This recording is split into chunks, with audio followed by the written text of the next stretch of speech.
তো যায় বুন্ডি, এই ছেলেটা কে হয় তোমার? আমার বয়ফ্রেন্ড, মানে আমি বিয়ে করছি।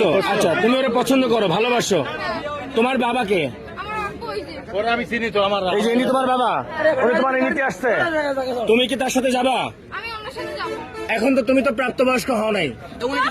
একটু দাঁড়াও, একটু ধৈর্য ধরো। আমি প্রাপ্তবয়স্ক হই না, আমার বিয়ে দেবে কেন? তো আপনি কি আপনার মেয়ে বিয়ে দিচ্ছেন? আমি বিয়ে দেওয়ার জন্য আমি ছেলেও আছে, বিয়ে না বসবে থাকবে আমার বাড়ি থাকবে।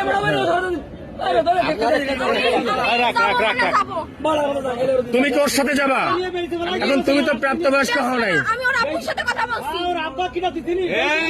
ও নাম্বার আমি তুমি ওর কপালে সিঁদুর দেওয়া আছে। আরে মুসলমান মুসলমান? কখন? মেয়ে দিয়েছিলাম তাই মনে লাগছে। তোমার বাসা কোথায়? তোমরা নিতে আসছো? এরা যদি এখন তোমার মায়েরা পুলিশে দেয়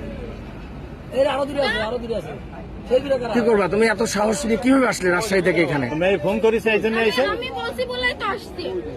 তুমি সাহস দিয়ে আনছো, এখন কি তুমি ওর সাথে যাবা? হ্যাঁ, যাবো। আর ও যদি তোমার একটা বিপদে ফেলে তাহলে কি হবে? কি করে বিপদে ফেলবে?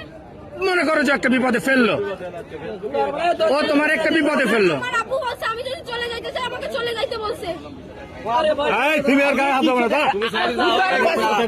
আমি যা বলছি আমি আর দেবো না দেবো না দেবো না দেবো না আমি যাবো না।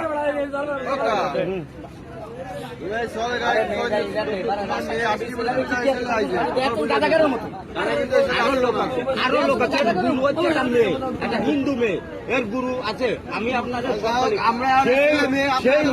সেই মায়ের আমি আটকাইছি। না না, প্রশাসনের বাইরে দেওয়া যাবে না। তোমরা একটু এদিকে আসো, আমার সাথে আসো। তোমরা একটু এদিকে আসো, এদিকে আসো। হ্যাঁ ভাই, এটা আমার একটু এদিকে আসো আমার সাথে। কেউ গায়ে হাত দেবে না, কেউ গায়ে হাত দেবে না, আমি তোমাকে বললাম। এদিকে আসো, আমার সাথে আসো।